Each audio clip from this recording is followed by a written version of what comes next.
Hello students, आज हम अपना सॉल्यूशन का फर्स्ट चैप्टर जो क्लास 12th का फर्स्ट चैप्टर आपका उसको स्टार्ट कर रहे हैं। आज हम जस्ट बेसिक इंट्रोडक्शन करेंगे अबाउट द सॉल्यूशन जो आपने 9th क्लास में भी रीडअप किया होगा।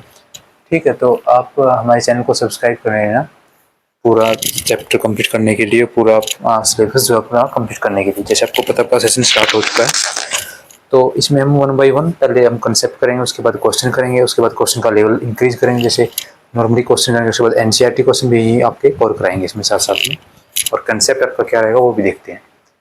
तो आज का जो हमारा फर्स्ट टॉपिक है वो सॉल्यूशन, जस्ट सॉल्यूशन के बारे में बात करेंगे। नेक्स्ट वीडियो में हम कुछ क्वेश्चन लगाएंगे इसके ऊपर कि कौन कौन से पॉसिबल आपके क्वेश्चन है, प्रीवियस ईयर क्वेश्चन भी करेंगे, सारे क्वेश्चन करेंगे। ठीक है, जेईई मेन का भी आपको यहाँ पर कवर करके चलेंगे, जेईई मेन और नीट का, और साथ साथ में हम अपना बोर्ड एग्जाम की भी तैयारी करेंगे इसमें। तो फर्स्ट वीडियो है, तो सॉल्यूशन के बारे में आपने पढ़ रखा है थोड़ा बहुत। जैसे सॉल्यूशन क्या होता है आपका, सॉल्यूशन अगर डेफिनेशन देखिए तो आप देख सकते हैं कि होमोजेनियस मिक्सचर ऑफ टू और मोर देन टू कंपोनेंट। अब यहाँ पर टू और मोर देन टू कंपोनेंट का मतलब क्या है? सॉल्यूशन का मतलब है जिसके अंदर दो टाइप के कंपोनेंट होंगे। इसमें एक का नाम हम रखते हैं सॉल्यूट एंड अनदर नाम रखते हैं सॉल्वेंट। अब आप सॉल्यूट से क्या समझोगे? सॉल्यूट वो अमाउंट है या सॉल्यूट वो कंपोनेंट है जिसका अमाउंट सॉल्यूशन के अंदर क्या रहेगा? बहुत ही कम अमाउंट रहेगा। और सॉल्वेंट वो कंपोनेंट है जिसका अमाउंट लार्ज रहेगा। फॉर एग्जांपल आपके पास 100 ml ऑफ वाटर है, आप ऐसे भी समझ सकते हैं आपके पास कितना वाटर 100 ml, और उसमें आपने सपोज करो 5 ग्राम शुगर यूज किया है, तो ये मिक्सचर हो गया दो। इससे ज़्यादा कंपोनेंट ले सकते हैं आप, सॉल्ट भी यूज कर सकते हो, लेमन कुछ भी डाल सकते हो इसके अंदर। तो अभी मैं दो कंपोनेंट लेके चल रहा हूँ। सपोज करो मैंने इस बीकर के अंदर 100 ml ऑफ वाटर यूज किया है, तो यहाँ पर 100 ml ऑफ वाटर जो है हमारा वो क्या होता है? सॉल्वेंट बन जाता है, सॉल्वेंट। और 5 ग्राम जो शुगर है जिसका अमाउंट कम है उसको हम क्या लिखेंगे? सॉल्यूट। इस बात का आपको इस चैप्टर में थोड़ा सा याद रखना है। अभी 12th में हो आप तो आपके मोस्ट ऑफ द क्वेश्चन यही रहेंगे जिसमें सॉल्यूट एक ही यूज किया जाएगा बहुत सारे क्वेश्चनों के अंदर। ठीक है, तो इसमें कोई घबराने की बात नहीं है। तो आपको बस अभी इतना याद रखना है कि सॉल्यूशन के अंदर जो सॉल्यूट का अमाउंट है वो बहुत ही लेस रहेगा, और सॉल्वेंट का जो अमाउंट है वो ज़्यादा रहेगा एज कम्पेयर टू सॉल्यूट। ठीक है, तो अभी देखते हैं। अब आज की इस वीडियो में हम जस्ट इंट्रोडक्शन कर रहे हैं सॉल्यूशन क्या कैसे क्या होता है। चैनल को सब्सक्राइब कर लेना फर्दर वीडियो के लिए। ठीक है, इसमें हम अपना पूरा सिलेबस कंप्लीट करेंगे स्टूडेंट्स। तो अभी देखते हैं नेक्स्ट। जैसे टाइप ऑफ सॉल्यूशन की अगर मैं बात करूं, अमाउंट के हिसाब से अगर टाइप ऑफ सॉल्यूशन की हम बात करते हैं तो उसमें दो टाइप हम लेके चलते हैं। एक तो डाइल्यूट सॉल्यूशन होता है आपके पास। डाइल्यूट सॉल्यूशन उस सॉल्यूशन को बोलते हैं जिसके अंदर आपका सॉल्यूट का जो अमाउंट है, अमाउंट ऑफ सॉल्यूट बोल सकते हो, सॉल्यूट का जो अमाउंट है वो बहुत ही कम रहेगा। सॉल्यूट का अमाउंट जो है बहुत ही कम हो, और कंसंट्रेटेड, यहाँ कौन लिख रखे हैं मैंने, कंसंट्रेटेड सॉल्यूशन वो होगा जिसके अंदर amount of solute is higher.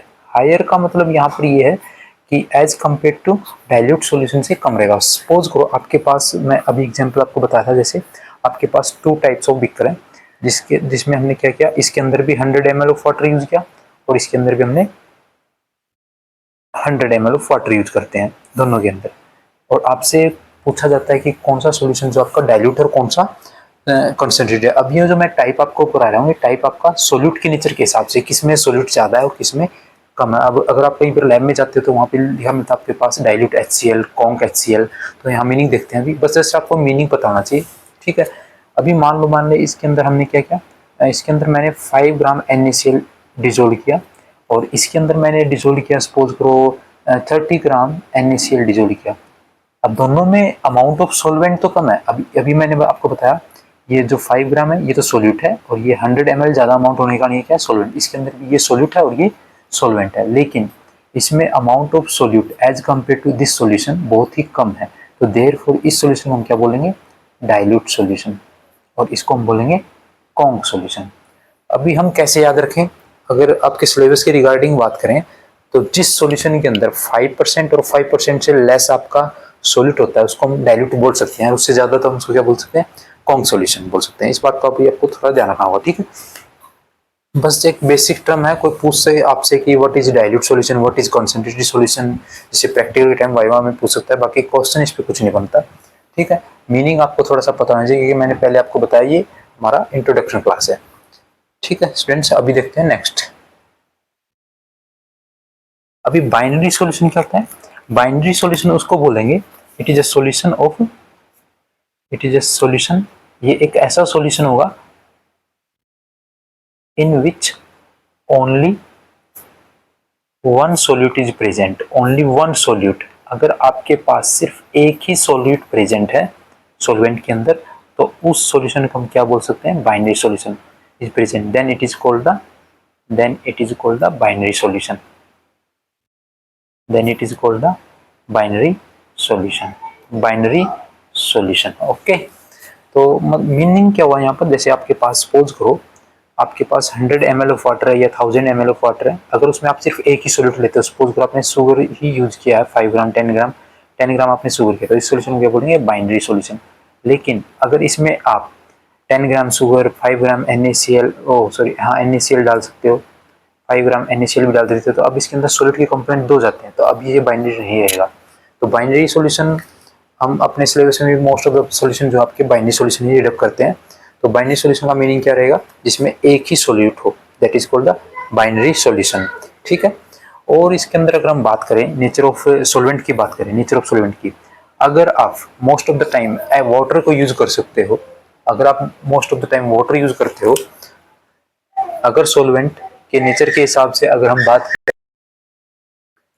हम सॉल्वेंट के नेचर के हिसाब से बात करते हैं, तो आपके पास मोस्ट ऑफ द टाइम जो सॉल्वेंट यूज किया जाता है वो आपके पास वाटर होता है। जिस सॉल्यूशन के अंदर अगर वाटर आपका सॉल्वेंट है, तो उस सॉल्यूशन को हम बोल सकते हैं एक्वस सॉल्यूशन। जैसे अभी मैंने आपको बताया, जैसे सोल्ट आप डिजोल्व करते हो वाटर के अंदर, जैसे आप सोल्ट को डिजोल्व करते हो किसके अंदर, वाटर के अंदर, तो ये सॉल्यूशन का जो नेचर होगा कैसा होगा, एक्वस सॉल्यूशन होगा। एक्वस सॉल्यूशन मीन्स जिसके अंदर आपका वाटर जो है आपका क्या है, सॉल्वेंट का काम करता है।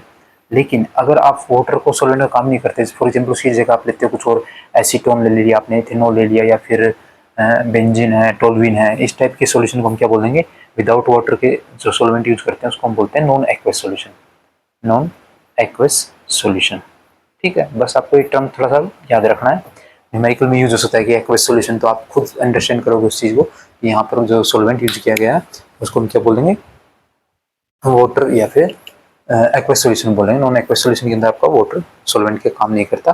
और एक और बात आप यहाँ याद रख सकते हो, वाटर जो है वो कैसा सॉल्वेंट आपका, यूनिवर्सल सॉल्वेंट है, यूनिवर्सल सॉल्वेंट आपका, ठीक है। तो अभी हम देखते हैं कुछ और सॉल्यूशन देखते हैं।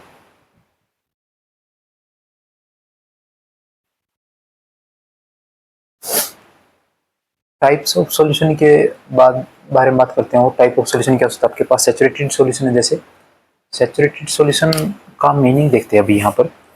सैचुरेटेड और अनसैचुरेटेड दो सॉल्यूशन आपके पास है। सैचुरेटेड सॉल्यूशन, अगर किसी सॉल्यूशन में ऐसी कंडीशन क्रिएट हो जाती है कि जहाँ पर सॉल्यूट और फर्दर आप डिजोल्व नहीं कर सकते, ऐसा सॉल्यूशन जिसके अंदर आप सॉल्यूट और डिजोल्व नहीं कर सकते हो, that is called the saturated. या ऐसे याद रख सकते हो कि वो सॉल्यूशन क्या हो गया, स्टेबल हो गया। अनसैचुरेटेड का मतलब है जिसके अंदर आप मोर solute can be dissolve easily, more solute अगर आप उसके अंदर डिजोल्व कर सकते हो और ज़्यादा सोल्यूट आप उसके अंदर डिजोल्व कर पा रहे हो, तो that is called the unsaturated, मतलब वो अनस्टेबल नहीं हुआ। तो देखो अभी मैंने आपको टाइप्स बताए हैं, टाइप ऑफ सॉल्यूशन क्या क्या होता है। एक तो मैंने बताया आपको कंसंट्रेशन के अकॉर्डिंग, कंसंट्रेशन के अकॉर्डिंग मतलब किसी में अगर कंसंट्रेशन कम है या ज़्यादा, तो क्या क्या टाइप होता है। एक तो डाइल्यूट, डाइल्यूट का मीनिंग क्या है, सोल्यूट बहुत ही कम है। और एक मैंने बताया आपको कंसंट्रेटेड, कंसंट्रेटेड का मीनिंग है कि वहाँ पर सोल्यूट का अमाउंट ज़्यादा है। तो दो टाइप हो गए, दोनों टाइप आपके किसके हिसाब से, कंसंट्रेशन के हिसाब से। उसके बाद मैंने टाइप बताया आपको नेचर ऑफ सॉल्वेंट के हिसाब से, nature of solvent. Nature of solvent में मैंने क्या बताया आपको, एक सॉल्यूशन आपके पास है सैचुरेटेड सॉल्यूशन, सैचुरेटेड सॉल्यूशन, और सेकंड वन है अनसैचुरेटेड सॉल्यूशन। यहाँ पर दो टाइप बता दिए हमने। कंसंट्रेशन के हिसाब से डाइल्यूट बोलते हैं, कंसंट्रेटेड बोलते हैं। और नेचर ऑफ सॉल्वेंट के हिसाब से हम बोल सकते हैं सैचुरेटेड, जिसके अंदर फर्दर सॉल्यूट को आप डिजोल्व नहीं कर सकते एक लिमिट आने के बाद, और अनसैचुरेटेड जिसके अंदर आप डिजोल्व कर सकते हो। टाइप्स ऑफ सॉल्यूशन यह किसके हिसाब से, ये भी आपका सॉल्यूट के हिसाब से आपका कि कितना आप उसके अंदर डिजोल्व कर सकते हो या नहीं कर सकते, ये बात मैंने आपको अभी बताई है, ठीक है। अभी चलते हैं नेक्स्ट देखते हैं हम नेक्स्ट टाइप ऑफ सॉल्यूशन। अब यहाँ पर जो है आपका सोल्यूट और सॉल्वेंट को हम बार बार चेंज करते हैं, तो क्या क्या टाइप आपका हो सकता है। आप इसका फोटो भी ले सकते हो, स्क्रीनशॉट ले सकते हो, या फिर आप इसका अलग से नोट्स बना सकते हो। यहाँ से एक पॉसिबल क्वेश्चन हो सकता है आपसे, जैसे मैंने यहाँ पर लिया है आप इसका स्क्रीनशॉट ले सकते हो, उसके बाद में उसको नोट्स बना सकते हो। यहाँ से जो नोट्स आप बनाओगे मेरी वीडियो से वो आपके लिए यूजफुल रहेगा एग्जाम में भी और आपके कंपटीशन टेस्ट के लिए भी, ठीक है। तो यहाँ से हम पूरा चैप्टर करके चलेंगे। आज हमारा फर्स्ट वीडियो जो इंट्रोडक्शन हम डिस्कस कर रहे हैं अभी सॉल्यूशन के बारे में। अभी देखते हैं, देखो मैंने ऊपर कॉलम बनाया आपका solute, then solvent and type. Type means मतलब जैसा आपका सॉल्वेंट होगा वैसा ही नाम सॉल्यूशन का रखोगे। टाइप मतलब टाइप ऑफ सॉल्यूशन। जैसे तीनों में यहाँ पर सॉल्वेंट क्या, गैस, तो गैसियस होगा। यहाँ पर तीनों में सॉल्वेंट क्या, लिक्विड, तो लिक्विड सॉल्यूशन। और यहाँ तीनों में क्या, सॉलिड, तो यहाँ पर क्या रहेगा, सॉलिड सॉल्यूशन। अब आपसे एग्जांपल हो सकता है कि गैसियस सॉल्यूशन एग्जांपल दो, या फिर हो सकता है गैस को अगर गैस के अंदर डिजोल्व कर सकते हैं तो ऐसा कोई सॉल्यूशन है? हाँ बिल्कुल है। एयर में जैसे आपका एयर में क्या क्या मिक्स होता है, नाइट्रोजन मिक्स होता है। एयर में जैसे आपका नाइट्रोजन मिक्स होता है, नाइट्रोजन हो गया आपके पास, या फिर और कुछ भी बोल सकते हो, जैसे CO2 बोल सकते हो, nitrogen plus CO2 plus CO2 plus O2, ये सब आपके मिक्सचर हो गए। लिक्विड को गैस के अंदर मिक्स कर सकते हो, जैसे ह्यूमिडिटी इन एयर होता है, क्योंकि एयर के अंदर कुछ ना कुछ वाटर मॉलिक्यूल प्रेजेंट होते हैं। अब वाटर मॉलिक्यूल तो कम होते हैं एज कम्पेयर टू एयर, तो therefore it is an example of liquid in gas. या आपसे एग्जामिनर क्वेश्चन कर सकता है कि सॉलिड और गैस एग्जांपल दो, तो आप क्या लिखोगे, vapour of iodine in air, and second example क्या, camphor in air and in N2 sorry, ठीक है। ये आपके गैसियस सॉल्यूशन हो गए तीन, और तीन यहाँ पर है लिक्विड सॉल्यूशन। लिक्विड सॉल्यूशन का मीनिंग यहाँ पर ये रहेगा कि उस सॉल्यूशन के अंदर आपका जो सॉल्वेंट है वो क्या है, लिक्विड है, ठीक है। Gas in liquid, liquid solution. CO2 जैसे CO2 O2 हो गया, CO2 हो गया, आपके पास किसके अंदर डिजोल्व होता है, वाटर के अंदर, ठीक है। लिक्विड इन लिक्विड ये तो सबसे इजी है, अल्कोहल है, मिथेनॉल है, ये आपके वाटर के अंदर डिजोल्व हो सकते हैं। सॉलिड इन लिक्विड अभी बताया मैंने, शुगर को डिजोल्व कर सकते हैं, शुगर सॉलिड आपके पास, सॉल्ट यूज कर सकते हो, ठीक है। गैस इन सॉलिड ये आपने पढ़ रखा है, वेजिटेबल ऑयल रिएक्शन है, ये हाइड्रोजन को हम निकल प्लेट पे छोड़ देते हैं, पैलेडियम या फिर प्लेटिनम।